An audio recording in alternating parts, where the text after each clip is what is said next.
सीमा और हेमंत की शादी को 4 महीने हो चुके थे। शादी से पहले सीमा बहुत खुश रहती थी, लेकिन अब धीरे धीरे उसके चेहरे की खुशी कहीं गायब सी हो गई थी। बाकी घर वालों के सामने तो वो अपने चेहरे पर एक नकली मुस्कान सजाकर दिन भर घर में घूमती रहती थी, लेकिन उसका अंतर्मन इतना घायल हो चुका था कि अब वो भीतर से कोई खुशी महसूस नहीं कर पाती थी। उसे ऐसा लगता था जैसे ये शादी करके उसने अपनी ज़िंदगी की सबसे बड़ी भूल कर दी हो और उसकी सारी ज़िंदगी ही इस विवाह के चक्कर में बर्बाद हो गई हो। हेमंत ने इतने दिनों में ना तो कभी पत्नी को जानने समझने की कोशिश की और ना ही वो पत्नी से ज़्यादा बातचीत करता था। रात को एकांत मिलने पर भी वो बस अपनी ज़रूरतें पूरी करने के चक्कर में ही लगा रहता था और सुबह होते ही मानो उसे पत्नी से कोई मतलब ही नहीं था। सीमा अपने पति के इस अजीब से व्यवहार से बहुत दुखी थी, क्योंकि उसके अनुसार पति पत्नी सुख दुख के साथी होने चाहिए थे, लेकिन यहाँ पर तो उसका पति केवल उसे दुख ही दुख देता था और वो उसके दुख से कोई मतलब भी नहीं रखता था। आज भी सीमा घर का सारा काम निपटा चुकी थी, लेकिन रात को उसे अपने कमरे में जाते हुए बहुत डर का अनुभव हो रहा था। सीमा की ससुराल में उसके सास ससुर और जेठ जेठानी थे। घर में सभी का व्यवहार उसके साथ बहुत अच्छा था।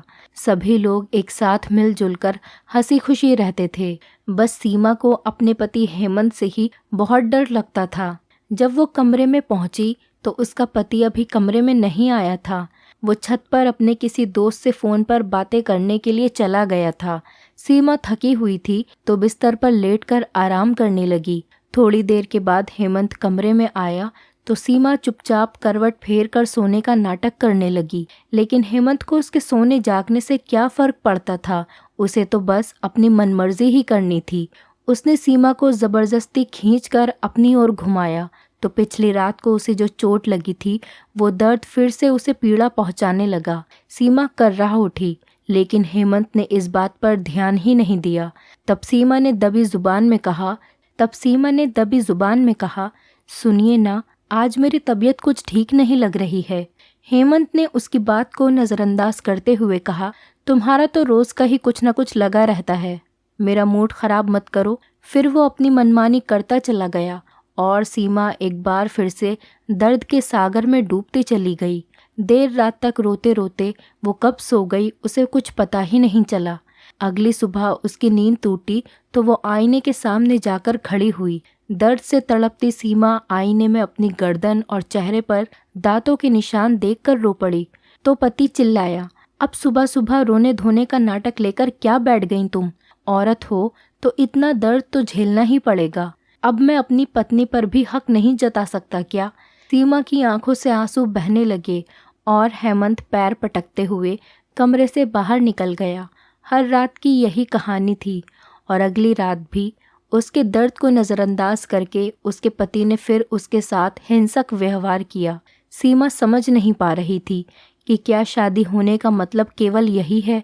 उसने तो बहुत सारे सपने सजाए थे कि उसका पति उसे खूब प्यार दुलार देगा, उसे अपनी पलकों पर बिठाकर रखेगा, उसके मन को समझने की कोशिश करेगा, हर सुख दुख में उसका साथ देगा, वो अपने पिया के दिल की रानी बनकर रहेगी। लेकिन यहाँ तो उसके पति को केवल उसके तन से ही मतलब था। उसकी शादी को 4 महीने हो चुके थे। हर रात उसके साथ यही कहानी दोहराई जाती थी। सुबह उठकर वो मेकअप से अपने ज़ख्म छुपाने की कोशिश करती थी। घर में सबको यही लगता था कि अभी वो नई नवेली दुल्हन है, इसीलिए वो इतना सारा मेकअप कर रही है। उसकी जेठानी भी उसे छेड़ती रहती थी, सास भी मुंह दबाकर हंस पड़ती थी, लेकिन किसी को नहीं पता था कि बंद कमरे में उसके साथ क्या होता है। उस समय तो वो भी फीकी सी मुस्कान के साथ शर्मा कर रह जाती थी, लेकिन भीतर ही भीतर दर्द के मारे उसका दिल फटने लगता था। शर्म के मारे वो अपनी तकलीफ किसी को बता भी नहीं पाती थी। एक जख्म भरता नहीं था, दूसरा जख्म उसे मिल जाता था। हर सुबह उसका बदन दर्द से फटता रहता था और अब तो जैसे उसे दर्द की आदत सी हो गई थी।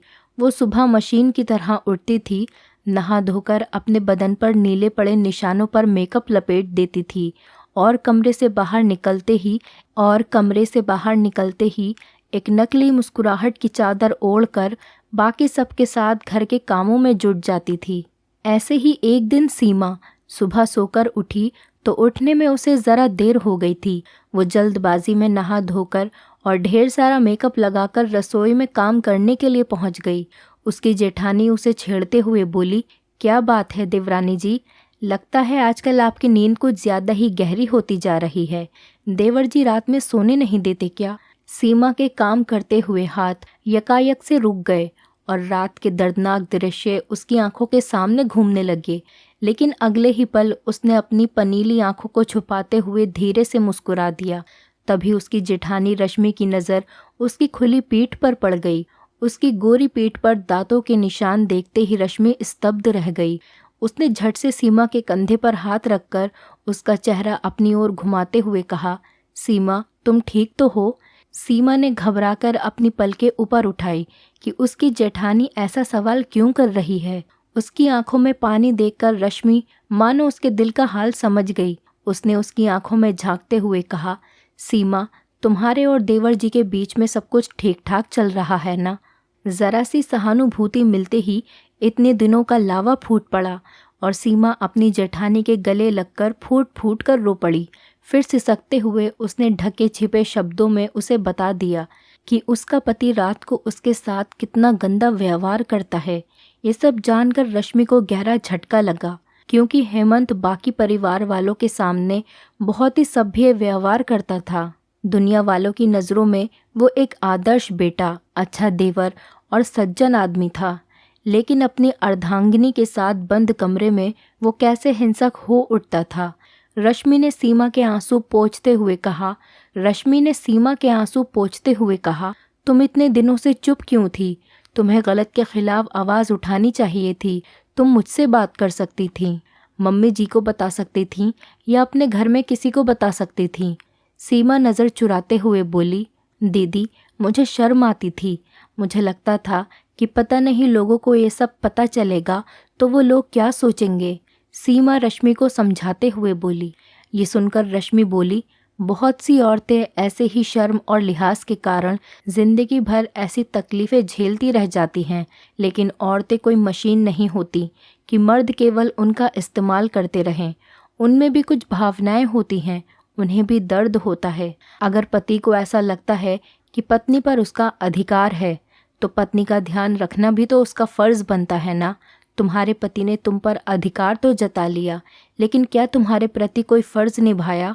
सीमा ने सर झुका लिया तो रश्मि उसका हाथ पकड़कर उसे सासू माँ के कमरे में लेकर चली गई। सरिता जी उस समय अखबार पढ़ रही थीं। रश्मि ने उनके हाथों से अखबार लेकर टेबल पर रख दिया तो सरिता जी बोल पड़ी, अरे बहू, अखबार क्यों छीन लिया तूने? देश दुनिया की खबर भी नहीं पढ़ने दोगी क्या? रश्मि उनके पास बैठते हुए बोली, मम्मी जी, देश दुनिया की खबर बाद में पढ़ लीजिएगा, पहले ये देखिए कि आपके घर में क्या हो रहा है। इतना कहकर उसने सीमा की पीठ पर का निशान उन्हें दिखा दिया और सारी बातें भी बता दी। सरिता जी अपना सिर पकड़कर बैठ गईं और कहने लगी, मुझे नहीं पता था कि मेरा बेटा ऐसा है। वो जो भी कर रहा है बहुत गलत कर रहा है। आने दो तुम्हारे पापा जी को, मैं उन्हें सब बताती हूँ, फिर हम सब मिलकर उसे समझाएंगे। आज सीमा के तपते मन को एक शीतलता मिल गई थी कि उसका पूरा परिवार उसके साथ है। शाम को जब हेमंत ऑफिस से घर आया तो उसके पिता रमेश जी ने उसे आवाज़ देकर अपने कमरे में बुलाया। हेमंत पिता के कमरे में पहुंचा तो रमेश जी ने उसे समझाते हुए कहा, बेटा देखो, पति पत्नी का रिश्ता बहुत ही खूबसूरत होता है, लेकिन जो पति अपनी पत्नी को अपनी ज़रूरतें पूरी करने का माध्यम समझते हैं वो अपनी जीवन संगिनी के साथ बड़ा गलत करते हैं। पिता की बात सुनकर हेमंत सकपका गया। उसके चेहरे का रंग उड़ने लगा, मानो उसकी कोई चोरी पकड़ी गई हो। उसने घबराते हुए कहा, हाँ पापा, मैं ये बात अच्छे से जानता हूँ, लेकिन आप ये सब मुझे क्यों बता रहे हैं? रमेश जी गंभीर आवाज़ में बोले, देखो बेटा, बहू ने हमें सब कुछ बता दिया है कि तुम बहू के साथ कितने गंदे तरीके से पेश आते हो। वो भी एक जीती जागती इंसान है, वो कोई मशीन नहीं है, उसमें भी भावनाएं हैं। तुम्हें अपनी पत्नी का ध्यान रखना चाहिए, ना कि उसे दर्द देना चाहिए। क्या पत्नी को पीड़ा पहुंचाकर ही तुम्हें शादीशुदा जीवन का सुख लेना है? पिता की बात सुनकर हेमंत ने सिर झुका लिया। उसे अजीब सी बेचैनी सी होने लगी।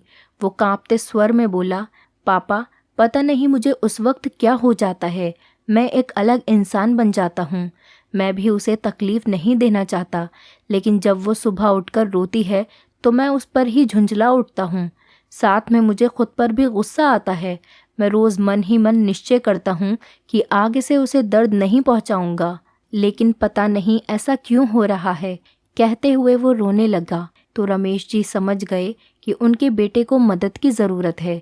उन्होंने कहा, बेटा तुम चिंता मत करो, मैं तुम्हें डॉक्टर के पास लेकर जाऊंगा और सब कुछ ठीक हो जाएगा।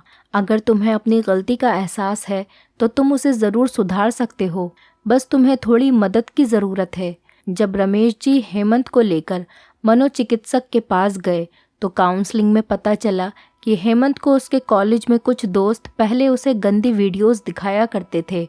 उन सब चीज़ों का उसके दिमाग पर बहुत गहरा असर पड़ा था और अब वो अपनी पत्नी के आने के बाद अपने जीवन में भी वही सब लागू करना चाहता था। डॉक्टर के द्वारा काउंसलिंग करने पर अब हेमंत का व्यवहार धीरे धीरे सामान्य होता चला गया और वो अपनी पत्नी के साथ एक दोस्ती वाला रिश्ता बना रहा था। अब वो अपनी पत्नी का ध्यान रखने की कोशिश करता था, हर सुख दुख में उसका साथ देता था, उसके मनोभावों को समझता था और जब वो प्यार से उसके करीब आता था तो दोनों के रिश्ते में प्रेम सुधा बहने लगती थी। और तब सीमा भी प्रेम के मीठे एहसास से भीग उठती थी, क्योंकि अब उसका पति उसे सच्चे दिल से जो प्रेम करता था, उसके सुख दुख की बातें भी सुनता था। सही मायने में अब वो अपने पति की अर्धांगिनी बन चुकी थी। दोस्तों, उम्मीद करती हूँ आपको हमारी कहानी पसंद आई होगी। कहानी पसंद आई है तो वीडियो को लाइक करें, चैनल पर नए हैं तो चैनल को सब्सक्राइब करें और हाँ, नोटिफिकेशन बेल को ज़रूर दबाएं ताकि अगली अपडेट सबसे पहले आपको मिले।